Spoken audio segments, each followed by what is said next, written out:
Ayon sa pag-aaral, kung mas malaki ang bilbil natin, mas maaga nagkakaroon ng diabetes, sakit sa puso, stroke, tsaka syempre pag mas mataba tayo, maaga tayo magkaka-arthritis kasi masyado mabigat, hindi kinakaya ng tuhod natin. Ito yung mga tips natin para hindi lumaki ang bilbil, para tama din ang timbang. Maganda yung mga tinuturo ni Doc Lisa na healthy foods. Yan, di ba? So, para hindi ganong tumaba, ito ang mga maganda kainin. Sa itlog, pwede hard-boiled egg, mga isa, dalawa, isang araw, pwede yan. Oatmeal, di ba? Nakakabawas din ng timbang, pampababa ng cholesterol. Strawberry, mga Baguio strawberry. Mababa din siya sa calories. Huwag lang lagyan ng maraming sugar o yung mga condensed milk. Ito yung sinasabi natin, green tea. Diba? Ang green tea, healthy. Isang tasa, dalawang tasa. Piliin lang yung mga walang caffeine para hindi masyado kumabog ang dibdib. Ito, lean meat to. Mo sa chicken, lean meat. Lean meat ang kakainin natin para mas hindi nakakataba.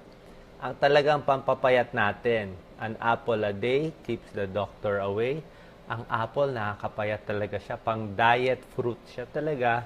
Isang apple, mga 100 calories, wala pa. Busog ka na dyan, kumain ka na isang apple.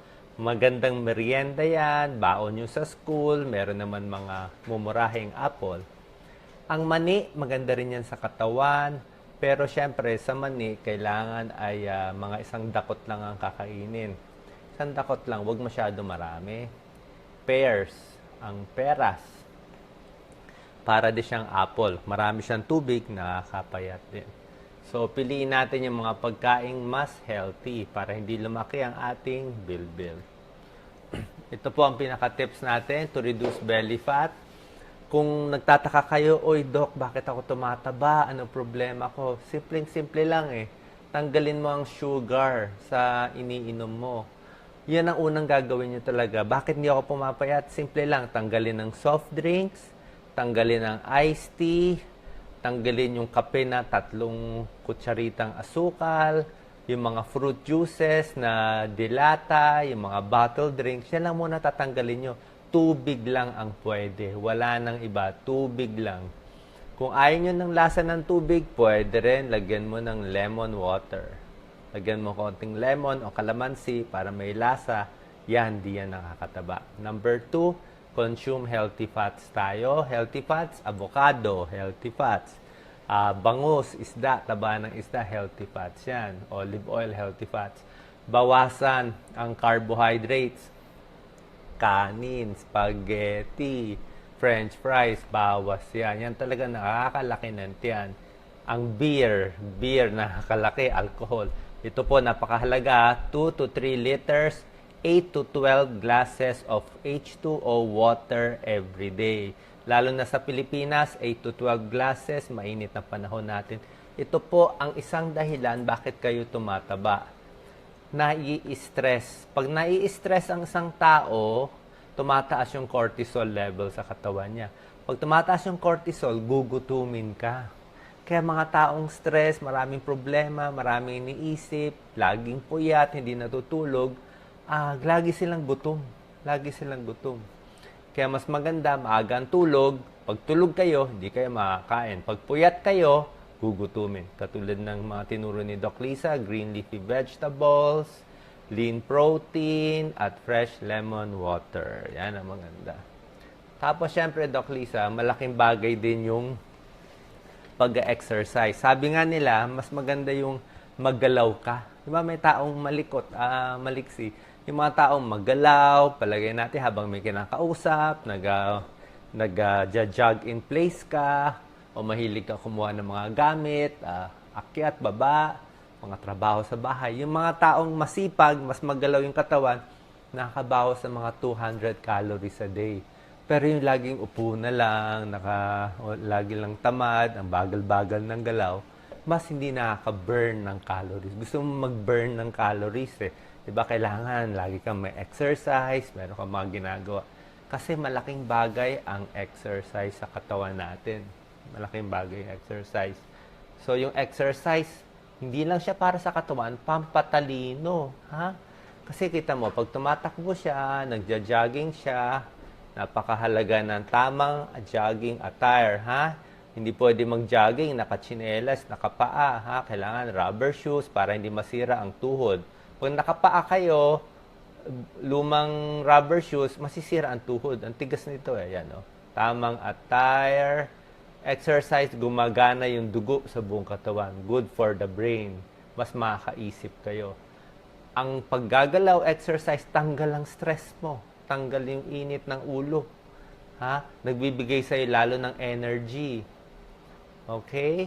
Tapos, pwede ka mag-jogging, mag-walking with a friend, makakausap kayo, at pangtanggal ng sakit na sinasabi ko kanina, di ba? Pag mataba ka, ang daming sakit, di ba? Mga sakit sa puso, cholesterol. Pag tinakbo mo, kung ayaw mo tumakbo, lakad na lang, ha? Sa mga may edad, masakit ang tuhod, masakit ang likod, lakad na lang, pwede na. At syempre, pag nag-exercise ka, maganda ang pump ng puso mo. Maganda ang pumping, di ba? Mas malakas ang pagbuga niya. So, mas nagpa-pump siya, mas gumaganda ang daloy dito sa ating puso. At pag nag-exercise ka, mas marami pwede mo kainin konti. You can eat a little more. At gumaganda performance mo sa trabaho. Yan. Okay? Ito po, napakahalaga nito. Ito ang water intake natin sa isang araw. Tingnan nyo ang katawan natin. No? Katawan natin, 70% tayo gawa sa tubig.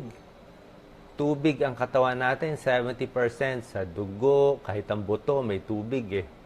So yan ha, 70%. So kailangan mo talaga ng tubig sa araw. Meron ako kilala, ayaw uminom ng tubig doon. Sakit sa ulo, sakit sa kidney, dialysis ang inabot dahil ayaw uminom ng tubig. Ito requirement po natin ha. Ngayon nyo lang makikita tong table na to. Depende po sa timbang ng tao, gaano tayo kalaki, ganun karaming tubig ang kailangan. Yung mga sanggol, yung mga baby, mga isang basong tubig, po pwede na sa kanila habang kasama na yung pagpadede. Pero yung mga teenagers, let's say mga 80 pounds na siya, teenager na siya, 4 cups, 4 na basong tubig sa isang araw. Pero sa atin, mga 120 pounds pataas, 8 cups, 8 baso sa isang araw. At yung mga overweight, mas malaki ang katawan, mas mabibigat, pwedeng 12 cups. Pero ito kasi medyo kulang to eh. Kasi ito para to sa ibang bansa na malamig. Tayo, dahil mainit ang bansa natin, mas maraming tubig pa ang kailangan natin. Plus 2. Plus 2. Tsaka ang tip ko nga lagi, okay, uminom na maraming tubig, huwag lang lalampas, ulitin ko, huwag lang lalampas sa 16 glasses a day. Alam ko, meron dyan, sasabihin niya, Doc, 1 litro iniinom ko. Hindi po maganda. Ha? Hindi maganda. Bakit hindi maganda yung 4 na basong tubig? Hindi maganda. Number 1, sa may edad, 2 basong tubig, ininom niyo agad, malulunod yung puso. Malulunod. Hihingalin, magkaka-heart failure kayo. Meron dyan uminom ng more than 16 glasses a day, nagkumbulsyon. Bakit magkukumbulsyon? Masyado lumabnaw ang dugo. Bagsak yung sodium, bagsak ang sodium, nagkonvulsyon na ospital. So sa lahat ng bagay, moderation. Ha? Moderation. 12 glasses a day, sobra dami na yun. Tama-tama na yun. Ayaw natin yung hindi uminom ng tubig. Gusto natin tama-tama 8 to 12 bagay na bagay para sa'yo. Ha? Ayaw rin natin more than 16 kasi sobra dami yun. Hindi naman maganda yung ganong klaseng water therapy. Malinaw po yun. Okay. So, yan yung tips natin. Sa belly, ito po yung mga timbang na pinapakita natin. Doc Lisa. Yan, tamang timbang sa babae. Let's say 5 feet, mga 100 pounds. Pwede nyo i-post, i-comment. Salamat sa pag-share. Pag 5'2", 110 pounds. Pwede po dagdag 10%. Lampas 10%, pwede pa. Pero lampas kayo ng 10% dito, let's say 110 lang kayo dapat. Tapos 120, 125 kayo. Medyo overweight na yon. Paglampas pa doon, tatawagin ng obese. Okay? So, ito yung ideal weight sa babae.